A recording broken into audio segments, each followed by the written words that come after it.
sos la que no acompañó, la que votó en contra de ficha limpia el jueves. ¿Por? Así es. Mira, votamos en contra, nosotros hemos sostenido una posición como Frente de Izquierda histórica. De la comisión participó mi compañera Miriam Bregman para plantear los argumentos que hemos planteado también en el Congreso Nacional, y las razones están asociadas a que no consideramos que una ley que le otorgue a una justicia que no tiene nada de independiente, que sabemos que está vinculada a todo poder político de turno, la definición de resolver quién puede ser candidato y quién no puede ser candidato. Y por otro lado, porque observamos una situación a nivel Latinoamérica, donde el ejemplo paradigmático fue el caso de Brasil, que la justicia justamente que no tiene nada de independiente y que por otro lado además ha estado formada, muchos de esos jueces, fiscales, con la doctrina norteamericana, son parte de una política de Estados Unidos de intervención en los países mediante este tipo de leyes, justamente para definir quiénes son candidatos o no. El caso más alevoso, brutal y escandaloso, que se comprobó además que era escandaloso de verdad, fue el caso de Lula. En Brasil, con un juez moro que posaba de independiente y terminó jugando abiertamente para la oposición y para la alianza con el imperialismo. Entonces, creemos que desde ningún punto de vista va a favorecer la lucha contra la corrupción, sino que es un mecanismo de intervención política. Y yo creo que los que han estado y están son bastante liberales. Me parece que lo que muestran o lo que pretenden mostrar es un capitalismo con rostro humano, con barniz papal, como es el caso de Pacerini, muy vinculado a la iglesia, pero las políticas que están implementando son absolutamente liberales. Perdonarle el 15% de tasas impositivas de la ciudad a los grandes desarrollistas urbanos, a las grandes superficies comerciales, a las automotrices multinacionales y a las alimenticias multinacionales es una medida recontra mil liberal. Y por otro lado, aumentar tarifazos al conjunto de la población, como fueron los impuestos de los inmuebles o del automotor, así como atacar a los trabajadores, como viene haciendo sistemáticamente, los trabajadores de la municipalidad están en pleno conflicto justamente porque sus salarios se han visto totalmente degradados, como los salarios del conjunto de los trabajadores en nuestra provincia y en la ciudad en particular. Las trabajadoras y los trabajadores judiciales también están peleando por eso. Son medidas abiertamente a favor del SUEL. Sí, totalmente. Pero digo, ahora últimamente las del SUEL. Sí. Siempre. A lo que voy es que son efectivamente liberales porque sus medidas favorecen al capital más concentrado y al empresariado, no a los sectores populares. Creo que el caso más brutal y alevoso es el del transporte, que no solo la gestión de Pacerini, también la de Yarlora, también la de la UCR, también la del Frente Cívico, y nos podemos ir hacia atrás, han beneficiado a los empresarios del transporte que hacen de un servicio, de una necesidad, un absoluto negocio, y ahí tenemos las consecuencias con el descalabro total que es el sistema de transporte. Y por tu otra pregunta, sí, acompañado a las distintas movilizaciones. La semana pasada estuve con judiciales y con municipales acompañando a las trabajadoras de la salud que están en el hospital provincial del Rawson peleando por la reincorporación en el polo sanitario. La verdad es que la política, mirá si no será liberal, de la provincia, que es mandar la represión policial y tratar de desalojarles una carpa que las trabajadoras están haciendo para sostener su lucha, pedir fondo de huelga y mantener vivo el conflicto.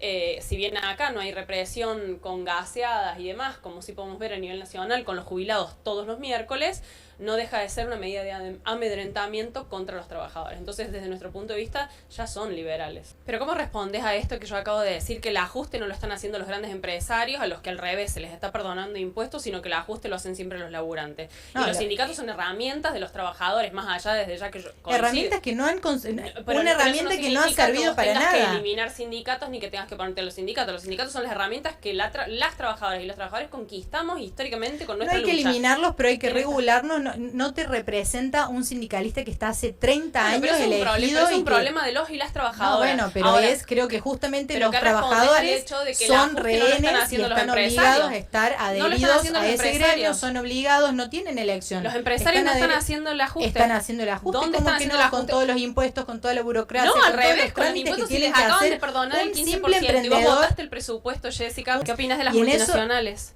de las alimenticias. ¿A cuántas familias vienen a dar trabajo? Las multinacionales lo último que están haciendo las trabajadoras de trabajo y de pymes al revés, Jessica, te pido que te informes, porque lo que están haciendo las multinacionales es echar trabajadores, ofrecerles retiros anticipados de jubilación, rebajando los salarios hasta que ellos se jubilan, y lejos de haber contratado más cantidad de trabajadores, lo que han hecho es ir despidiendo. Y a los nuevos que han contratado en las últimas décadas, por lo menos, ha sido con empleo mucho más precario. Desde ya que con la colaboración de sindicatos traidorazos como el ESMATA. ¿Cuál es la propuesta de la izquierda para generar riqueza, para poder aumentar el progreso, el desarrollo y dar bienestar a los ciudadanos? Justamente, porque no lo entiendo, siempre es muy lindo los eslogans de la izquierda, pero la verdad que resultados justamente atacar las grandes ganancias de estos empresarios, donde por ejemplo, de acuerdo a los estudios que hemos hecho desde la izquierda con nuestros economistas, una cooperativa que no puso su capital, que no invierte su tiempo, que las sigan manejando las multinacionales, no hay ningún problema, pero sí que se reduzca la jornada laboral de 8 a 6 horas, y vos contemplando las 12.000 principales empresas, no la pyme, no el pequeño emprendedor, 12.000 principales empresas, entre las cuales hay multinacionales a nivel nacional, podrías crear 1 millón de puestos de trabajo reduciendo la jornada laboral, justamente para evitar la sobrecarga laboral, acabar con la precarización. Y de eso cobremos menos por garantizar salarios equivalentes a la canasta familiar. No me dan los números, no dan los números. Si tenés el mismo ingreso, lo disminuí en cantidad de horas. Y que te abran los libros contables a las empresas y vas a ver que las ganancias están garantizadas. Ganancias los bien merecidas porque invirtieron su capital, su conocimiento. ¿Cómo merecidas? Y su tiempo. A costa de trabajadores que se rompen la espalda y que terminan en los 60 años. ¿Y el empresario, el pyme, no se rompe la espalda? ¿No la puso fábrica su capital puede funcionar sin operarios? ¿Y la fábrica puede funcionar sin el empresario? Clarísimamente que sí. Claro que sí. Hay ejemplos históricos. En Argentina ha habido 400 fábricas recuperadas que han funcionado sin sus trabajadores, y te puedo nombrar una que hace más de 20 años, como es FASIMPAT, Fábricas Sin Patrones, que es una fábrica que ha funcionado sin trabajadores. A mí un poco lo de Marra me divierte, porque le fue muy mal. Entonces, con la campaña de claro, le da cuenta de que la gente no ve lo que Marra. Y por otro lado, creo que lo que busca Marra o este tipo de discursos es justamente estigmatizar a los sectores más vulnerados en sus derechos, a los cuales hay que darles respuestas de fondo y salidas de fondo. Creo que efectivamente la pobreza crece, la situación de calle se empeora, y la salida es generando empleo genuino, avanzando contra la precarización laboral, tanto en el sector privado como en el sector estatal. El Estado es el principal precarizador y contratista de monotributistas, de todas las formas del empleo precario, becarios entre ellos. Y en el caso de Naranjitas, por ejemplo, hay un montón de trabajadores justamente precarizados que hacen esa tarea. Uno a veces ve familias enteras haciendo de cuidacoche, y creo que lo que hay que buscar son formas de garantizar empleo genuino. Una de esas que propone el Frente Izquierda es la que mencionaba antes, justamente afectando las ganancias empresarias, y después desde ya que generando puestos de trabajo vinculado a los servicios, entre ellos mencionaba recién el transporte. Nosotros creemos que el transporte tiene que ser de gestión estatal, que tiene que ser efectivamente controlado por sus propios trabajadores y con el control también de los usuarios, que son los verdaderos interesados. Entonces, de ese modo vos eliminás la ganancia empresaria y garantizás puestos de trabajo no solo para los choferes y las choferes que ya están en actividad, sino generando quizás nuevos puestos de trabajo para garantizar otras tareas, desde el mantenimiento de playones y espacios de guardado de las unidades, así como los servicios mecánicos, por ejemplo. Hay algo que ha hecho y que para mí es muy brutal, porque muestra cómo este Estado y estas conducciones de los gobiernos han hecho destrucción de los puestos de trabajo. Si vos te vas a EPEC, encontrás que todo el sector automotor que funcionaba en Villa Rebol, que los trabajadores han denunciado sistemáticamente que les estaban vaciando, donde había trabajadores que se dedicaban a la mecánica de los automotores para reparar los coches de la empresa, los desguazaron, y es todo un servicio tercerizado que le cuesta el triple o el doble a la empresa estatal de energía eléctrica. Entonces ese tipo de cosas son las que hay que eliminar por completo, y ahí vos tendrías un montón de puestos de trabajo para los cuales, por ejemplo, contratar trabajadores con condiciones dignas. Para Laura, ¿qué pensás de los limpiavidrios que te rompen el auto? No me ha pasado nunca, Salvo que uno sea muy violento con el limpiavidrio, mire que me la paso recorriendo las calles.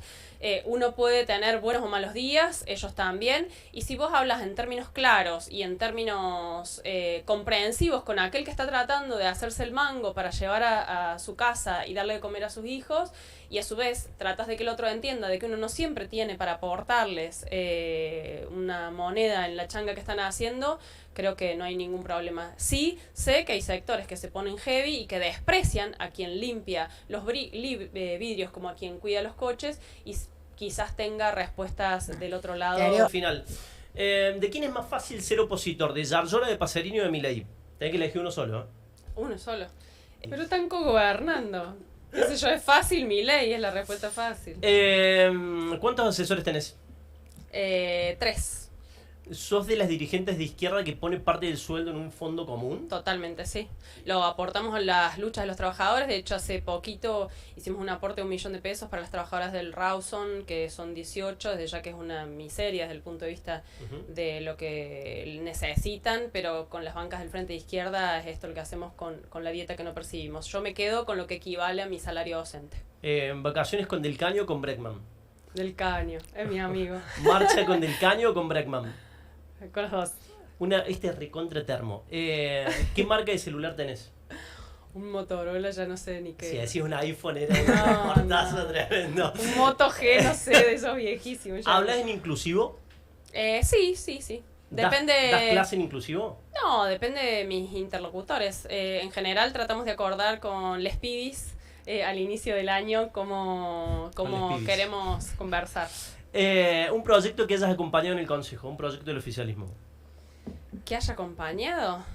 No recuerdo. Algunos vinculados a cuestiones, por ejemplo, de discapacidad o de adultos mayores. Los que tienen que ver con derechos, en general podemos acompañarlos, solo que siempre señalando que son más palabras vacías porque en muchos casos cuentan con poco presupuesto o con personal precarizado para atender esas situaciones, por lo cual es absolutamente limitado. Pero sí, todo lo que tiene que ver con defender derechos, desde ya que lo acompañamos. Escucha, la última. ¿Por qué para algunos es utópico que ustedes en algún momento sean gobierno?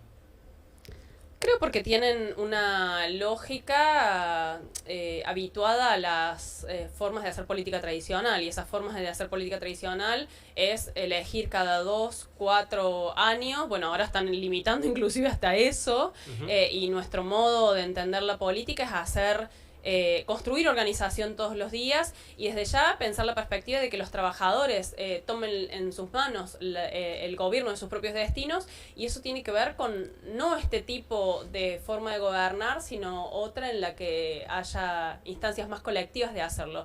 Y frente a la crisis que atraviesa al panorama político nacional, con altos niveles de apatía y de abstención en estas elecciones anticipadas, nosotros creemos que lo que hay que hacer es justamente avanzar en unas reformas, podríamos decir, o una mejora de los modos de participación de la gente, que tiene que ver con atacar estas condiciones de casta de los políticos tradicionales, que están haciendo discusiones de internas entre ellos, mientras la mayoría de la población está pasándola mal y los reclamos pasan por otro lado. Y eso tiene que ver con, desde ya, que todo funcionario cobre como una maestra, como hacemos nosotros, con que haya revocabilidad de los mandatos, con que el sistema judicial sea elegido por el voto popular también, y no con sueldos vitalicios y realmente absolutamente por fuera de la vida de la mayoría. A mí me encantaría. Evidentemente el sistema capitalista es un sistema que, lejos de prometer la libertad, como muchos se llenan la boca, lo que hace es avanzar en condiciones de degradación vitales ha permitido y de que tengamos de las educación, que tengamos humanas. Ciencia, que tengamos vacunas, que tengamos progreso, un montón de bondades que ha dado el capitalismo. Sí, eso se justamente tiene que ver con generar riquezas para poder hacer lo que los malos gobiernos populistas hacen, que es redistribuir esa riqueza que la genera. Pero todo eso no lo genera el capitalismo, Jessica. Eso se llama General Intellect. Ya lo estudió Marx hace 200 años, y es justamente cómo la colaboración humana, con el conocimiento compartido, las investigaciones compartidas y los descubrimientos compartidos, sí, la humanidad Cuba, avanzó, que se lo apropien unos pocos parásitos a nivel internacional a los beneficios, y sí, es otra cosa, pero justamente lo que nosotros estamos, no de ningún tipo de sociedad que vuelva hacia atrás, sino que aproveche los beneficios colectivos. ¿Por qué los venezolanos se vienen para acá? ¿Por qué en Cuba pero eso no tiene nada que ver con el socialismo. No, sí tiene que ver. No tiene nada que ver. Bueno, vos te comiste el verso, pero no tiene nada que ver con el socialismo. No, socialismo es otra cosa. Y justamente es aprovechar las bondades que hemos conquistado colectivamente para que los frutos de aquellos beneficios también se puedan ser apropiados colectivamente. Me encantaría. Para mí se muestra cada vez más falaz, por un lado, que la juventud... Pero no, en serio te pregunto. ¿Pero a la izquierda? Jóvenes, no, en general. ¿Que están más derechizados los pibes? No, para nada. ¿No? Para nada. No, creo que eso fue un intento de construir un Milei todopoderoso que avanzaba como un fenómeno de las nuevas derechas sin ninguna contradicción, y creo que las elecciones que estamos viendo son una muestra de eso. O sea, que haya votado menos del 53% de la población en Cava, que lo mismo haya ocurrido en el norte, y que la juventud esa que supuestamente bancaba a Milei arrasadoramente haya ido a votar en una ciudad importante como Ciudad Autónoma de Buenos Aires, solo un 15% al candidato de Milei, con Milei haciendo campaña diciendo Adorni es Milei, para mí habla de un fracaso de la derecha de Milei en ese sentido. Y en torno al kirchnerismo, me parece que lo que hubo fue un enamoramiento con determinadas demandas que el kirchnerismo tomó como banderas, y que después, con el curso de los años, se demostró que eran absolutamente limitadas, y que sin tocar los resortes de la economía, de una economía que el kirchnerismo también subordinó a los mandatos del imperialismo norteamericano, del Fondo Monetario y de los organismos de crédito internacional, demostró que eran, digamos, papel mojado cuando se iba a la realidad. La juventud precarizada, que no vio ningún beneficio bajo el kirchnerismo, creo que es la que por momentos se puede haber volcado al voto a Milei, pero que hoy está también sacando sus propias conclusiones, y hacia ahí apuesta la izquierda. No es casualidad que uno de los dirigentes destacado y que emergió como figura en las elecciones de la Ciudad Autónoma de Buenos Aires haya sido Luca Bonfante, un joven estudiante que fue parte del proceso de lucha universitaria, que también aquí en Córdoba dio tremendos compañeros que son justamente las nuevas generaciones a la cabeza de la pelea por nuestro futuro.